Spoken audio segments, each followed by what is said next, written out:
Hey guys, this is Susan with Pack Leader Dog Training, and I'm here with the lovely Rachel with Rachel Kohler Dog Training, here for Q&A 30. Yeah. So if you guys have any questions, comments, of anything at all, please let us know. We're more than happy to discuss dog training at any point in time, but specifically during this hour. If you guys don't have any questions, we'll just kind of talk about dog training topics and then some questions that I have for Rachel. Perfect. Yeah. I know I say this every week, but every week it's like Q&A 30. Okay. But 30 is a big one, and I maybe forgot that it was Q&A Tuesday until 10 minutes prior when you told me. So Yes. my bad. Whoops. But Q&A 30, like, that's insane. Stupid. Because I remember when we first started, right? We did the one. It was like, I'm sure we probably said like a number like 50 or something. Like, can you, because obviously getting into the 3-digit numbers is going to be huge, but it's like, we've done 30 of these. Yeah, at least 300 questions. Insane. Doesn't make sense. So, speaking of questions, do you have any for me? Yes. How do I get my dog to stop barking at people outside and at the garage door? So, barking at people outside and the garage door. So, I'm going to take those as like kind of two different things. And I'll dive into why in a second. So, barking at the garage door, of course, anytime you ask, how do I stop? It can probably be answered with applying some form of correction. Because if we apply a correction, the dog's going to associate this behavior makes this not fun thing happen. Maybe I should not continue doing that behavior. So, of course, the barking at the people outside, you could correct. How? Find an effective punisher for your dog. Leash pop, prong collar pop, leash pop, e-collar, spray bottle, penny can, compressed air. It's hard to like pick a specific one when I don't know your dog or anything. So other than the answer of just, train your dog place, teach them to be more calm, you could just correct that barking. You would mark it with no and then apply an effective punisher for that. Oh, hey, Emily. Hi, Emily. That being said, the reason I am gonna address the garage door as a different thing is because that's weird. You're barking at the garage door, I'm guessing like when it opens and closes. Mm-hmm. So my question is, are you barking at it because you're scared of it and you're just lashing out and you're uncomfortable, so you're barking at it? So my thing with the garage door opener, yes, you could correct it, but I would maybe teach a place. Teach your dog place, work on existence, get a really solid place command to start, and then place in the garage or outside by the garage door and slowly build your dog up to being around the door opening, maybe. Mm-hmm. Just because, yes, I don't want you to bark, but if you're barking at it because you're scared, I don't really want to correct you. I want to try and help you first. Mm-hmm. I don't know. I mean, I'm still, if it gets to that point, I will correct that bark. But that's weird. Why are you barking at the garage door? Right. Well, stay and learn some stuff about dog training. Yeah. I'm from Poland, here by accident. We can answer any of your dog training questions. Yeah. Or just Mary. Hi, Marianne. How is Mr. Cinch doing? Have you had any more luck with kenneling him? I got to meet Cinch last week, her blue heeler pup. I saw a cute picture of him. Cute, Rachel yes. says he's super soft. Yes, he was so soft, like for no reason. Oh, your dog is crazy? Is that a crazy? Oh, look at the dog. Little terrier, maybe. Cute. Yeah, for the barking at the garage door and the people outside, I just, what Rachel said is true. You can correct the unwanted behavior, but I want to know, what is your dog's state of mind in general? Mm-hmm. Is it well behaved most of the time, but just barks randomly? Or is your dog kind of like skitsy crazy? If your dog's skitsy crazy, I would recommend, of course, doing like some of the basic commands, teaching a nice solid place. Probably some kennel drills and stuff like that. But just teaching an overall like calm mindset is what I would recommend. And then if your dog is still barking at these things, we can correct them. But I just don't like correcting a dog for one thing and doing nothing else. You know? Hang on 1 second, sorry. They said it's very interesting what you're talking about, but it's midnight there and I'm going to sleep. Greetings from Poland once again. Well, thank you for joining us. That would be our first out of the country. Yes, accidental clicking. Right, accidental clicking. But maybe now. Maybe now you're going to want to hop on and learn some stuff about dog training for your pup. Yeah. So we're from the United States. I'm from Pennsylvania. And I'm in Virginia. Thanks for joining us. That's fun. But yes, and this is the hard thing about back to the garage door thing. Yeah. This is the hard thing about just correcting unwanted behaviors is because depending on your dog's mindset, like that might not be enough, right? Like if your dog is so amped up all the time, that little correction is not that valuable to them, you know? Mm-hmm. Yeah. So let's see what Marianne says.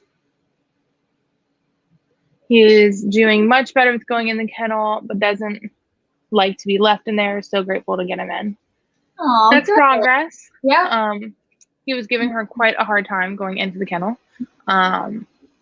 So yeah. One step at a time, right? So we tackled one issue, and now that you have that solved, we can tackle another. So when I was working with Mervin, he had his final one-on-one session. He's doing really good with commands, so she wanted to go over kennel drills. And he's really anxious in the kennel, like barks all the time. So when I was teaching him kennel drills, I told her I'm going to pick my battles to start. So with a dog that hates the kennel or whatever, I'm not going to expect the dog to go in there, lay down, be calm, no barking, no whining, be perfect. I'm going to pick my battles. So for right now, I just want you to go in the kennel and lay down. Now I'm going to break, and we're going to go in the kennel and lay down. I'm not expecting perfection. But I'm going to clean it up as we go. So you go in the kennel and you lay down. Now we break. Now you go in the kennel and you lay down and you're in there for like 10 minutes. And then we break. And now I'm going to start worrying about you not rushing out of the kennel. So at first you might we're really rushing out of the kennel. Well, now that you're doing really good with going in and laying down and you're staying in there for 10 minutes, well, now I'm going to tell you stop rushing out of the kennel now. So don't feel, Marianne, like you have to tackle all of it at once because it looks really daunting. And it just becomes like a correction fest. So you can just do it slow pieces, like slow little pieces to then put your whole picture together. I like that. Yeah, what I did with them when I was there was exactly that. Into the kennel, lay down, good job, break. And got to the point where he was offering it. We were staying there talking. He just like ran into his kennel. It was so cute. Isn't that so great? But yeah, the next step is kind of what Susan just said, right? So having him not rush out the kennel is going to be a thing you can start doing, which I don't think I got a chance to talk to you about that when I was there. But if you notice when I was working with him, I would tell him break before he comes out. So he'll go in the kennel, he'll lie down, good, here's a treat. When it's time to come out, when you open the kennel, if he comes to rush out, you're going to say no and close that door in his face. It's not going to hurt him. I promise he's going to be okay. I'm going to close that door in his face because you don't rush out. Then you get to repeat this process over and over. So it might be something, I don't know if you want to have Alton try and do it, but it's going to go to open the kennel. He goes out, no, close the door in his face. And you repeat that process until you open the kennel and he doesn't try to exit. And then you can say break and get excited and he can run out. Because now he learns he comes out when you give him permission to come out. And then one more thing to add with that is try not to ever let him out when he is barking or whining. Because if he's ever barking or whining in the kennel, if you let him out when he's doing that, he's going to learn barking and whining gets me out of the kennel. So if he's doing that, we can talk about different ways to correct that if you'd like, but you absolutely want to make sure to not ever take him out when he's acting like that, because that just reinforces that behavior. Yeah. Marianne says, thanks. It was amazing to see Rachel working with him. Thank you, Marianne. It's like fun. It looks like magic, really. When you see a dog work a dog. But it's just cool to see the dog responding. It's fun. And I love, if you ask, it's still one of my favorite things, but my go-to answer before when people said, what's your favorite thing about dog training? And my favorite thing would be watching the dog put the pieces together. So like Cinch was a really good example because he put it together really quick, right? So we would do it a couple of times, and then you can see the gears turning. You can like look at a dog and see that they're really thinking about something and putting the pieces together. And that's just like one of my favorite things. And then the fact that like he's just offering the behavior. Okay, I was gonna say, wait, you said that used to be one of your favorite things. So what's one of your favorite things now? So that used to be like my favorite. That would be my go-to answer. But now my favorite is, it's cheesy, but seeing the after. So when I, like Zola, for example, she was very leash reactive when she started training with me. Her parents were scared to take her out. You know, they're a young couple. They want to take her out. They want to do fun things with her, and they couldn't because she would lunge and try and bite people. And now that she's graduated and her parents are doing the 90-day protocol and putting in the work, they're taking her out on field trips all the time. And like seeing those pictures of her on field trips and seeing her owners working with her, like her place command drills, which is on my Instagram story, if anyone wants to go check that out, that is like, makes my heart explode when I see owners putting in the work. Is like best thing. So rewarding. Speaking of owners putting in the work, Mrs. Sarah says, hello, ladies. Hi, Sarah. So, but yes, what about you, Susan? I'll have a question for you. What is your favorite? What is my favorite thing? I don't even remember what I used to say. I was trying to think of what I used to say.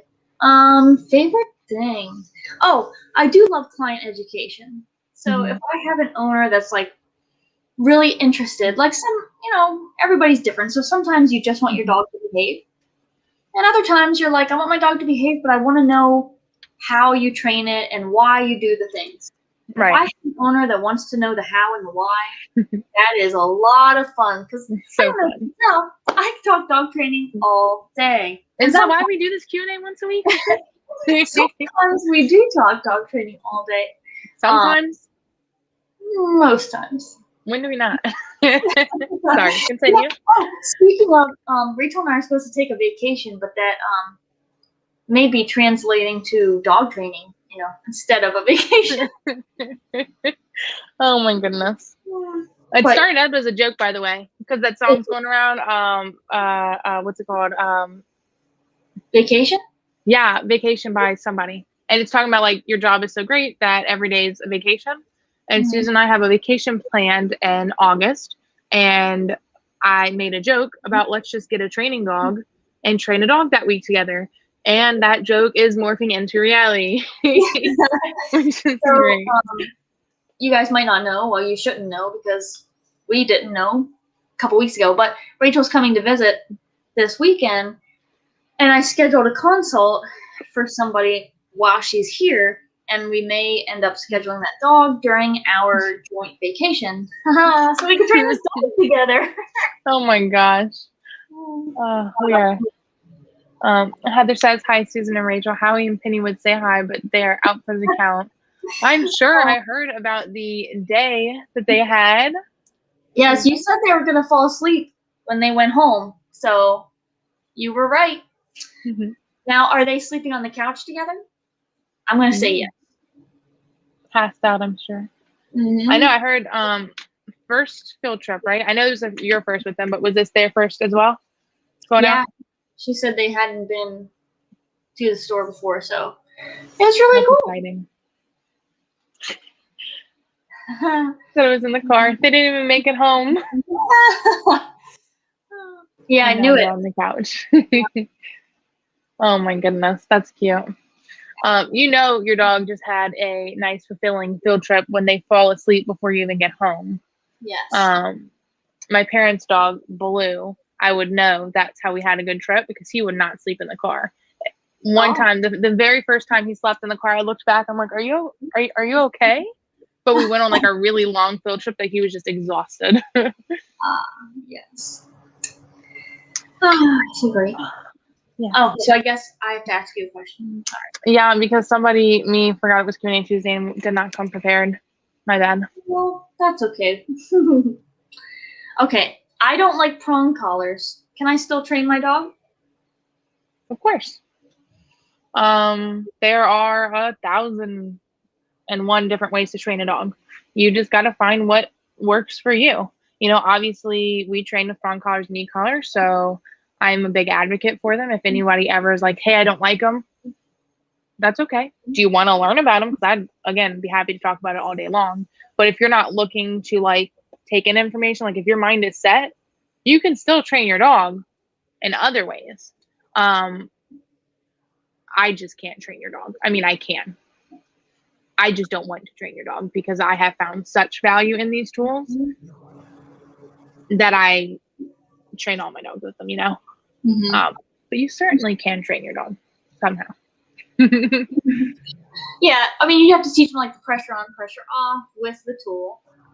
And you probably have to pair in more food voring. I'm assuming, I don't know if you found this, but because dogs have an opposition reflex, so if you apply pressure with like a flat buckle, they feel all the pressure here and they pull into it. So it's an opposition reflex. Well, I didn't even think about them wanting to use a flat collar in replacement of a prong. I was just assuming like no pressure. But yes, you could. I would be hesitant to train the way we train with the flat because of that exact fact that I'm now interrupting you about is that opposition reflex. A flat collar is going to put all of the pressure on your trachea and you could choke your dog. Whereas with the prong collar, it's just the slightest bit of pressure. That's a lot safer. Yeah. But yes, sorry to interrupt you. Okay. I think you just have to be heavier on the food. Where we can kind of wean off food quicker because of the way the prong collar works. I think you'd have to be more heavy with food and like really pattern this little pressure means lay down, you know? But yeah, you can definitely train your dog without a prong collar. People do it all the time. I just found that it transfers to owners a lot easier and it's just really effective. You use minimal pressure. They're not as barbaric as they look. Right. And you know, excuse me. If I may piggyback off of that comment, we can get 10 trainers in a room together and we can be talking all about prong collar or leash only training, and each 10 of the trainers could all train completely different. Which isn't exactly what you're talking about, I know, but it's like, yes, you can train a dog without the tools. And you can do that 100 different ways. You can train a dog with the tools, and you can do that 100 different ways. So there really are so many different ways to train a dog. And when you are looking for a trainer, when you are looking to train your dog yourself, you know, make sure you find like what works for you. I mean, there are trainers who train with prong collars, and I don't like the way they train. I'm a prong collar trainer. I'm a balanced trainer. I use tools, but I can see what other people do, and I don't like that. Right. It's not the tool, it's how you use it, Susan. You're a tool. Okay. 1, 2, 3, or 4? 4.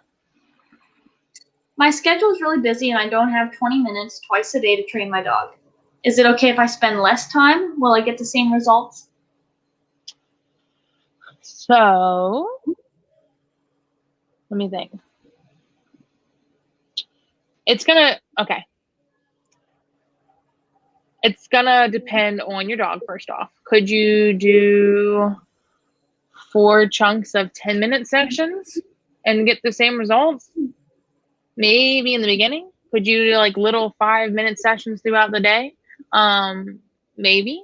As far as like lure, leash pressure, name, like just the very simple on leash stuff, you could probably get away with that. Even maybe first step in e-collar training.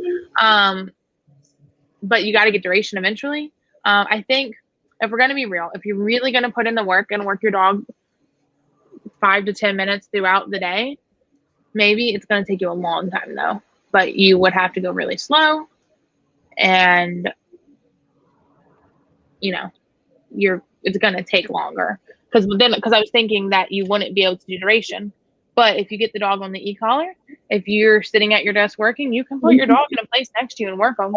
You just have to get them to the point where you can work them and do your thing at the same time. I don't want to be that person that says you can find time, because 10 minutes before this Q&A started, I'm freaking out making a schedule, right? So I know what it's like to feel like you don't have time. I can't stand when people say, well, make the time. No, I'm busy. My feeling is overwhelmed and busy right now. But if you can manage 3 5-minute sessions a day, whatever, you can make it happen. It's just going to be slower. Or you can hire somebody to train your dog for you. Yeah, it's the beginning part that, like Heather and I were talking about today. The beginning part is very tedious and time consuming. But once you get them to that final product, or even NCS, the second part of NCS, it becomes a lifestyle, just like working out or getting in shape or whatever they say. I don't know. I don't get in shape, but that's what they say. You already are, so don't come at me. No, never. Anyway, no, getting in shape. Anyway, it's a lifestyle, right? So once you do that beginning work, so let's say maybe right now you don't have 20 minutes twice a day because you have some stuff you have to get done for work.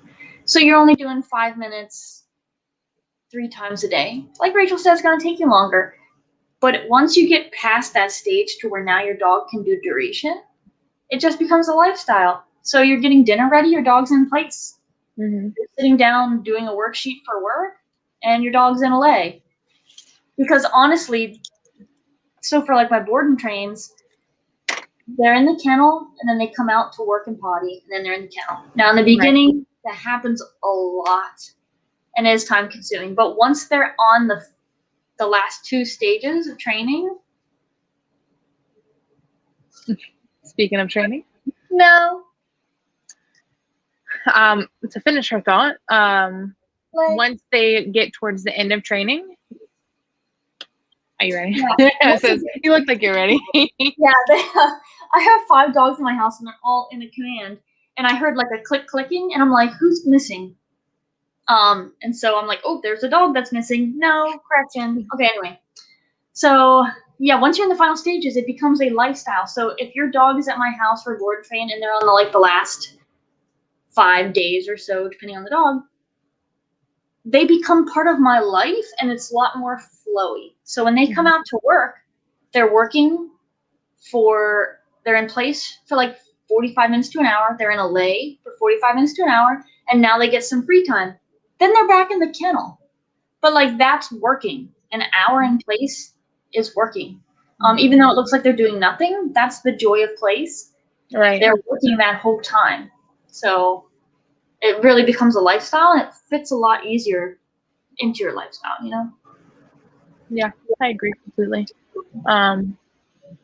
Yeah, if you can get past that first part and get to the part where you can live with them, you know, live with them in the sense of do the training while you do your everyday life. Yes. Yeah, it can happen. It'll just be slow. And then another thing, just really thinking out loud here, if you do have to do such tiny sessions throughout the day, don't bite off more than you can chew. So you're going to work your dog for 5 to 10 minutes. I would probably, work on 1 command, right? So this week we're going to work on sit every day for 5 to 10 minutes, a couple times a day when I can. And by the end of the week, is your dog doing really great with that? Cool. Then the next week they want another command. Don't bite off more than you can chew, and then get frustrated while your dog's not trained after 10 minutes. Oh, I did want to add on to that. If you're only doing like 5 minutes, or even in the beginning, if you're only doing 20 minutes twice a day or whatever, don't use those commands when you're not training. I have clients do that all the time.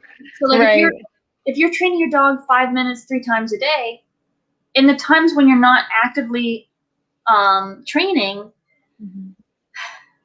don't be telling your dog sit. Don't make me go off again today. Sorry. I know. That's why I laughed. Oh my God. You'll have to do your thing. Okay. You can continue. You have to get him out of here. Oh my God, Poland. Okay, so anyway. Yeah.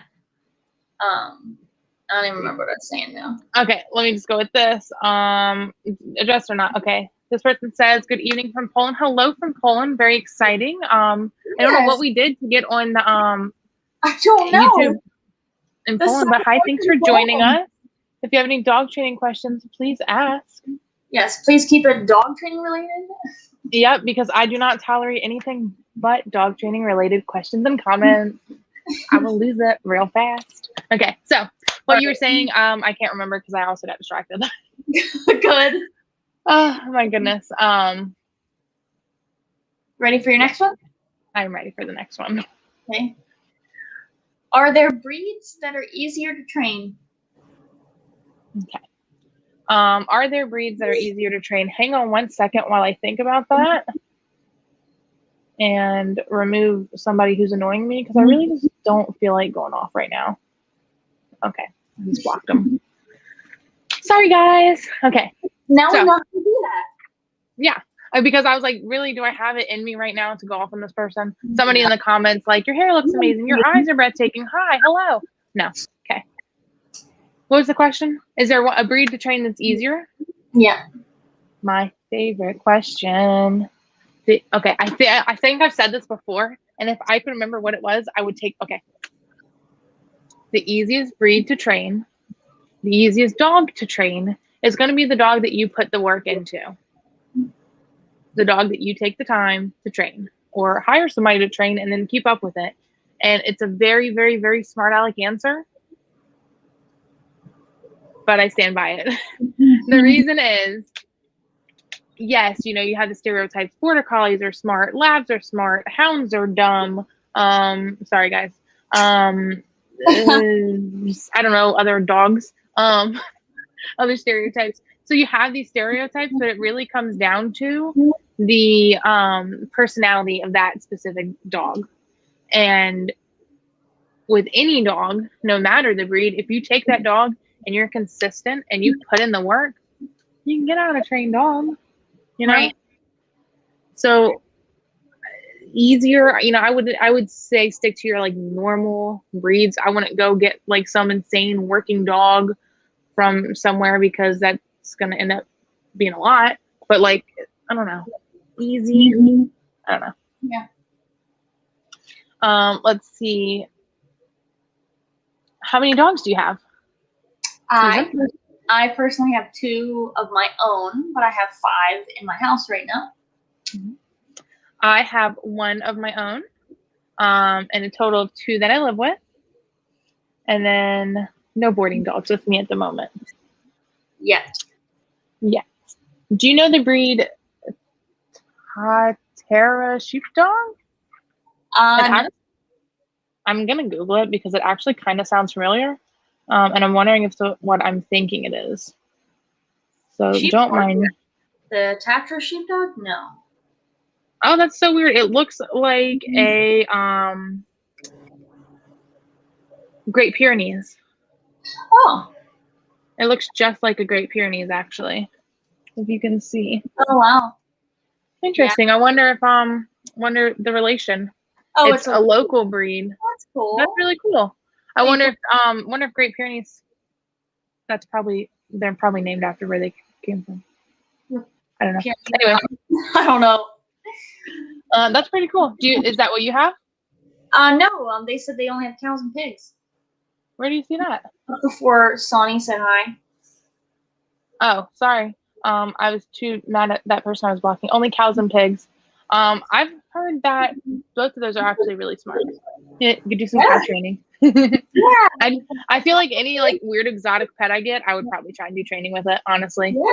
I've already thought about when I get rats again, because they're fun. I would train my rats so many tricks. Yeah.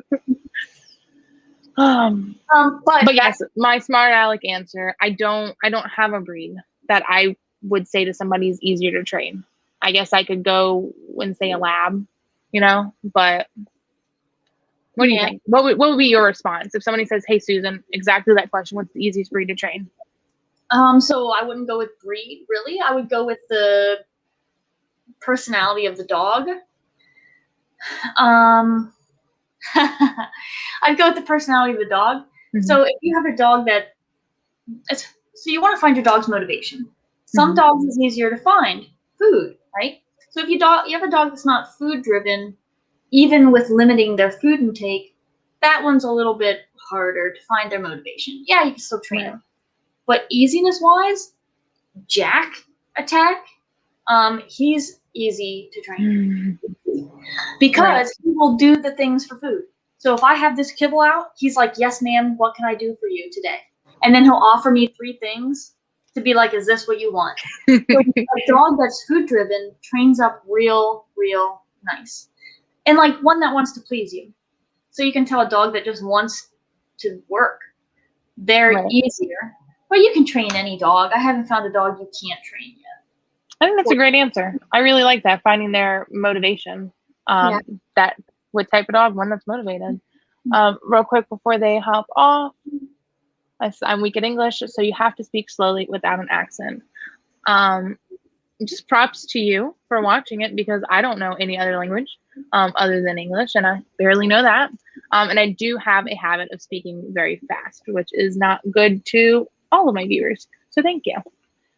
They also said, not disturbing anymore, gonna go to sleep because it's after midnight. I know, and the only reason I know that is because somebody else just told us. I know somebody else from Poland, so thank you. Thank you for joining us. Yeah. Maybe we'll see you next week. And good night. And again, as I'm interrupting you, Heather says, Susan, do you think we can train Margot? Oh, we can train Margot because she was eating our chicken. She was eating our dehydrated chicken. So I was feeding Howie dehydrated chicken. And Margot came over and was eating too. Like I was giving her little pieces. I was giving her little pieces. And we for sure could train Margot. But what is Margot? Cat? A cat. Okay, I'm assuming. Okay. Expectations are going to be super different though. Susan, I think y'all should do it because I've told you if I get a cat, I'm going to train it. How fun is that? You cats can be clicker trained, okay? Cats can be clicker trained, and I followed this page on Instagram, Heather, just for fun because I've heard you're into training. I think it's called Cat School, and they have a lot of really fun videos on there, and it's all clicker training with cats. Yeah. And I enjoy watching those videos. Yeah, it would be cool. I just wouldn't have the cat do duration. But like having him do a sit or a freaking down, that'd be pretty awesome. Right. Or like jump on things. And I've seen him do like the touch stick. She says, Margot trains us. Yes. Freaking cats, man. They're just I would love to hear about it if you try it. Let's see. We have a question, I guess.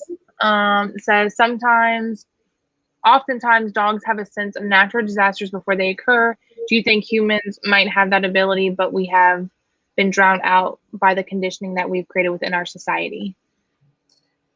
So the natural disaster thing, not to get all woo-woo on everybody, but I do believe like in law of attraction and like we can sense things. And yeah, this is kind of a cool question. It has nothing to do with dog training, but like, okay. So yeah, I believe in law of attraction. You can sense things. I think some people are more spiritually in tune than others because we've trained it out of ourselves to not be. Like we've trained ourselves to be realistic or whatever you want to call it. So some of us are more in tune, but I definitely think some people have the ability to sense things, and others don't. But yeah, just to keep that really short because I could talk about forever about that. Right. But yeah, dogs sensing natural disasters, man. Goodness. One time when I was at the kennel I was at, used to work at, everybody was outside, and dogs who had never had any issues before started acting out. And it's like, okay, if Jane Doe, whatever this dog's name was, if this dog's acting out, something's not right. This dog's never had a problem before, and she just got sent inside. Clear blue skies, everything was great. Within like 5 minutes, thunderstorm, pouring down rain, thunder, lightning. It was insane. And we got everybody in because we listened to the dogs. They're like, something's not right. We're supposed to come in like 30 minutes anyways. Let's just start sending guys in. And we got dogs in like right about, as it was hitting. That's great. Luckily, I wasn't there like a year later when we had a tornado that was fairly close. The dogs sensed that as well. But yeah, that was fun. That was a cool question. I appreciate that. Yeah. What is my dog doing? Okay. Sorry. So cool. With the weather being warmer, I want to start taking my dog more places with me. How do I know when she's ready for that? Great question. 9. Great question for thinking about when your dog is going to be ready, because that shows me that you're really thinking about them and what's best for them. And I want to take my dog out. Let me, I don't know, drag my dog into a car and leave now because I want to leave now. Oh, sorry. Okay. Anyways, when is your dog going to be ready? So ready, assuming that you're training with them some already, because that's why you're asking when they'll be ready for it. Do we know? Yeah. So what have you done so far? Have you only worked with your dog inside your house? Have you only worked with your dog in your house in low distraction areas, and then now you want to go out on a field trip somewhere? Or have you worked your dog in your house with no distractions, in your yard with minor distractions? Have you slowly built up those distractions? And at each picture change, how is your dog doing? So if you can work your dog outside of your house and they do okay, and have you done car drills with your dog to make sure they're comfortable getting in and out of the car? If you've done both of those things, I think you can try it. What do you think? Yeah, usually I start. So you start in with inside with low distractions, then you increase distractions. Now you move it outside. Same thing. Outside, low, medium, high distractions. If your dog's pretty great outside with medium to high distractions, I'm gonna start taking you off property now. But before we get to that point, I'm gonna do car drills. So I'm not just gonna like flop you in a car and Drag you in a car. Yes, I'm gonna do car drills to make sure that the dog can be in the car and calm, relaxed. Now we drive to the location. But so yeah, I guess I do it in that order. I'm like inside, outside, car. So some dogs, they're fine in the car. We do some car drills, we're on our way. But there's other dogs where I'll do a car drill. They're kind of anxious and like they're not having fun. I'm not going to take that anxiousy mess of a dog off property. So I'm just going to drive them around for like 10 minutes. And now we're going to park and go home. And I'm going to do that again. So if your dog is good in the car, outside, try them off property and see how it goes. If it's a mess, keep the session shorter. Like I told Heather today, I'm not going to add on to a sloppy picture. So if you go off property and you start healing your dog and you can't even get your dog to heel prior to the store, like in the parking lot, or right when you get to the park, you're healing in the parking lot. If I can't get that dog to heel, I'm not adding on to that. I want to make sure the picture of heel looks great before I go into the location. So depending on the dog, maybe we just heel in the parking lot and then we go home. But your dog will tell you. Just read your dog. Like that. Yeah, I've had I'm trying to think who it was. I've had a daycare trip where I was like, okay, we're just gonna work in the parking lot today and then try again another time. I don't remember who it was now. But yes, and it's always best, if I can go on a little side here.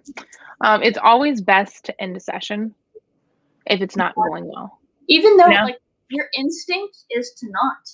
Your instinct is to like keep going. We're gonna get this right.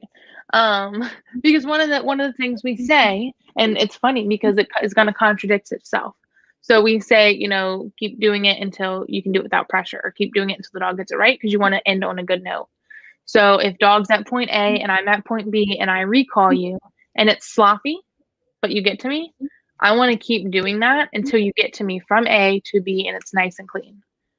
That being said, if you reach the point where you're frustrated, the dog's confused, you're just doing it to do it because you're mad and you want it to be right, stop. Like, stop before you get to that. Because I would rather end on the picture being sloppy than go backwards because I'm frustrated or the dog's overwhelmed and confused.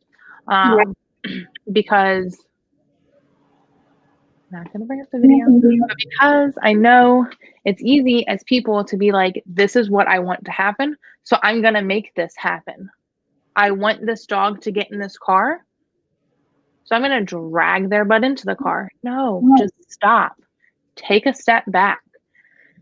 That dog's not going anywhere today. Come back another day. You come in with a fresh mindset and then take it slow. How about we practice being near the car if it's that scary? Maybe we'll practice putting our feet onto the car. You have to take it slow. And there's my rant. And I'm talking about somebody from a place with a crappy trainer. And a video was leaked of them dragging a dog into a car. And this place is in Providence, Rhode Island. And I'm done talking now. I was just thinking about that. I really kind of want to name drop because I don't care. But continue. Well, how many people are watching? Just Heather? Because she already knows. Only one person's watching. 2 people are watching now. Okay. No, Heather knows.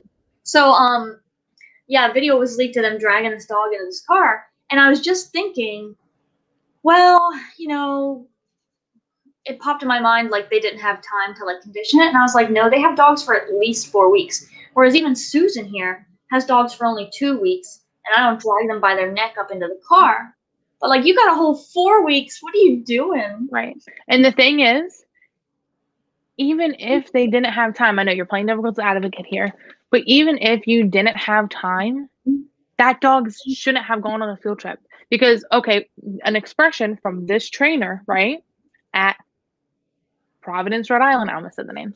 I probably could, but he's petty and, you know, would probably try and sue because that's how he answers his problems.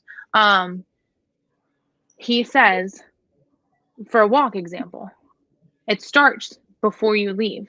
So this dog's off-property trip started being physically dragged into a car, its full body weight, on a prong collar. That's how that trip started. What in the heck is the point of continuing that trip? Because that dog is so far past its threshold that it is not going to learn or do anything productive that day. Oh, Marianne says she doesn't think the number watching is accurate. Well, thank you, because Marianne's here.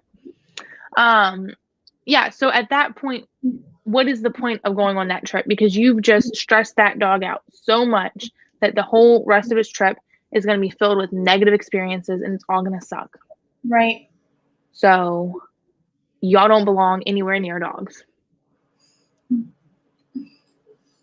If anybody's wondering what I'm talking about, go check out Larry Cron. I say his last name? Cron? I don't know.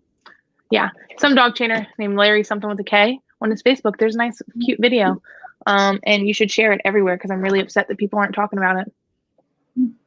You know, people are already done talking about it. They can cry about bonkers for a year, but they don't care about this, which is really upsetting. I don't know. Anyways. That's upsetting. Anyways. I have a pit bull puppy. You got a pit bull puppy? Yep, that growled at me the other day when I went to take something away from it that it was chewing on. He didn't bite me, but I'm worried that the behavior is getting worse or will get worse. What are your suggestions? So question, it kind of matters, but not a lot. Do we know how old pit bull puppy is? Are we talking like actual puppy? Are we talking 9 months?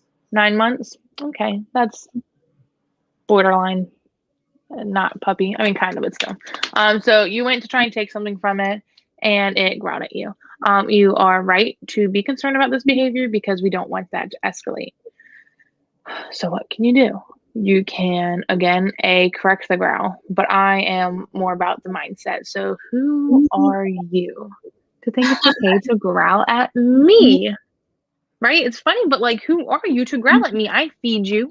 I walk you. I take you to the vet. Excuse me, right? So definitely would want to think about those leadership roles there. And maybe this puppy has a little too much freedom that they feel entitled to do whatever he or she pleases, you know? So I would look at that and hopefully that's all it is. Hopefully you just need to give this dog some rules, boundaries, and structure. You can do that through training. I know. But hopefully that's all this dog needs to have that dynamic change to say, oh yeah, I don't growl at my parents because that's rude. If not, you can teach your dog an out. I don't often go and reach down and take something from a dog that they're messing with. I, for safety reasons, will out a dog away from it. I want you to move away, giving me this object, unless I'm comfortable with the dog and I'm picking up and we're playing tug. You can train it out. So you move yourself away from it before I pick it up. Mm-hmm. What do you think? Right, like you could just go for, training out and then teaching no, whatever. But this is a serious behavior that can escalate quickly. So I would hate to just say, hey, train your dog. But this is a serious behavior. So let's give this dog more rules, boundaries, and structure. I do know that this dog was just rescued. Mm-hmm. I think they might have had it for a couple months. But sometimes when people get a dog that they rescue, you kind of feel bad because it's in the shelter, and so you tend to give it more freedoms than you might, a different dog or whatever. Right. So maybe you're just giving it too many freedoms, but let's add some structure into its life. Let's kennel it sometimes. Let's teach it place. Let's teach it out as a bare minimum, and then go from there. But it needs to have some consequences for its actions. And Rachel said, like, the safest way is to out a dog from something. But in the meantime, because you're like, well, hey, Susan, my dog doesn't know out, so what am I supposed to do in the meantime? I know this dog is growled over a basket. So it didn't do it with anything else, but it got a basket. So I know that's a trigger for you, and you're not trained yet. So I'm actually going to put that basket away, because that's, and yes, we're avoiding Let's set everyone up for success. Yeah. We're avoiding it right now, but once you know a good out, I'm going to bring that basket back out. I'm going to out you off of it. But in the meantime, I can't hold you accountable. So let's just take that trigger out of there, train you up, and then set you up. Because now that if I know something's a problem, I'm going to address that through training. So I'm going to bring that basket back out, now out you off of it.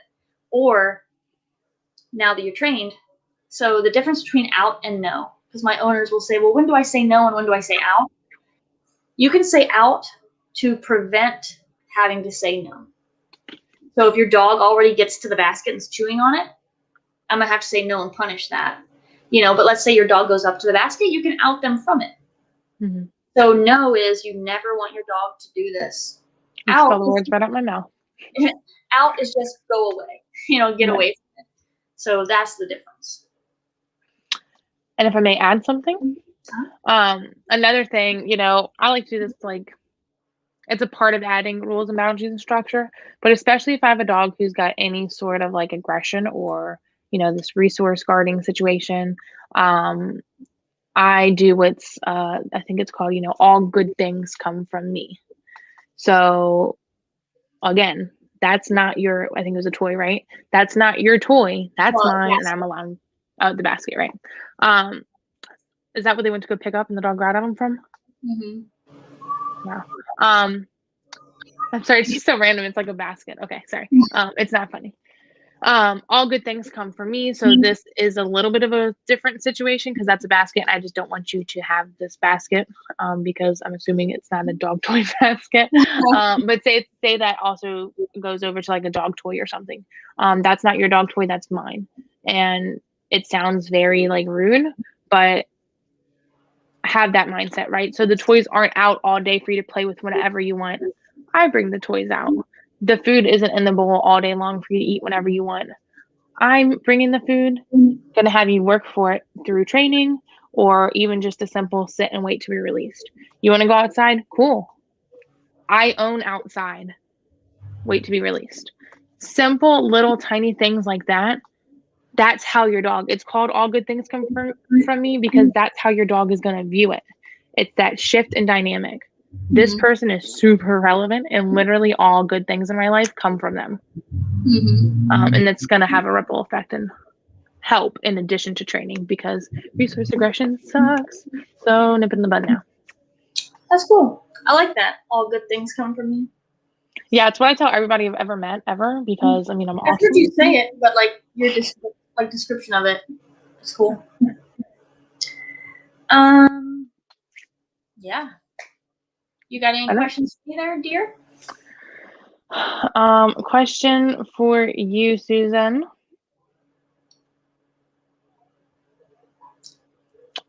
Is it ever too late to start training?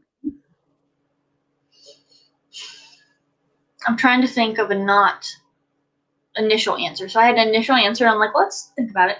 So I want to say no. As long as your dog is mentally sound and physically capable, right?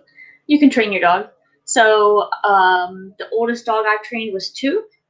He was a little Pomeranian Corgi, and he's 13 years old. Did it take him longer to reset his picture? Yes. It did. Now, training him on basic obedience stuff, that was fine. Like, he trained up just like any other dog, so age does not matter.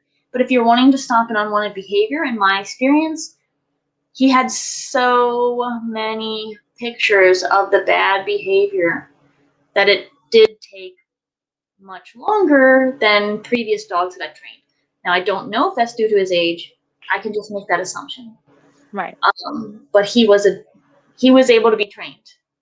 But what I thought was going to be a 2-week board and train turned into a 4-week board and train. Makes sense. But still trainable. So, yeah, it's never too late. Right. And As a song by 3 Days Grace, it's not too late. It's never too late. Anyway. Exactly. Could you sing it for me? No. Dance a bit. Dance a little. Oh my gosh. But yeah, exactly what you said, right? So teaching you something new, teaching you this obedience, I can teach you like that like anybody else. But I know we can only assume because maybe this was just who he is. You know, let me know the next time you train a 13 or 14-year-old dog. I know they're just lining up to be trained. But he's had 13 years of practicing the behavior he wants to practice. So it makes sense that it's going to take a little bit longer to be like, no, like I'm serious. We're not doing that. Like it's not just for funsies. Like we're not doing that anymore. So it makes sense that would take a little bit longer. But guess who turned out amazing? Tuke did. Guess why? Because of you. I said Tukey Monster, man. Yeah. So, are you okay if we wrap up a little early today? Or were you about to say something? That sounds good. Were you about to say something? No, I was just going to point out all my dogs that I have here, but that's okay. Do that. That's more cute. Is that? Well, my light's off except for this one, so I don't know if it'll be dark. You'll be able to see everybody, but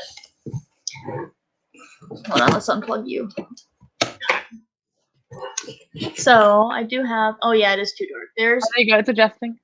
There's one. We got Mr. Jack and Sadie, and oh my goodness, Callie and Riker and Little. Yeah. So Little is on a place. Everybody else is on a lay, and Sadie is just choosing to be on the place bed. She's not in a command. Oh. But yeah, so that's what, because Heather asked me, she's like, what's life like with 5 dogs in your house? And I was like, It's great though, because imagine like a not dog trainer with 5 dogs in their house. I couldn't imagine it. That's a lot. And like you sent me a video the other day. You're lying on your couch. I think Kitty was in your lap, and all of the dogs are in a downer place. And I'm like, Susan, you've got 5 dogs and a cat in this room, and it's calm. Now, I did go to mention, you know, it's not without effort. Yeah. Well, you know, like you put in the work, you train these dogs, they're in a command, but you are still able to relax in a room with 5 dogs and a cat. Yeah. Oh, the cat is. Oh, here. Don't forget the kitty. There he is. Hello, kitty. Hello, cat. Here's my cat. Yeah. Really cool. I just have Gaia over on place, and my desk is a mess, so I'm not moving my camera. Very fair. Wow. It's been fun. But yeah, we'll wrap up a little early. I got to work these guys anyway, so. Yeah. This was fun. We had a lot of like surprise visitors. I only had to block one person today for making unnecessary comments because we are female dog trainers, and I don't want to hear about how you think my hair looks or my eyes, even though they're talking to you because your hair is so cute. Anyways, I just blocked them because that's not worth my time. So thank you everybody for watching. As always, you can follow us on Facebook, Instagram, and YouTube at Pack Leader Dog and Rachel Miller Dog Training. Have an amazing day. Right.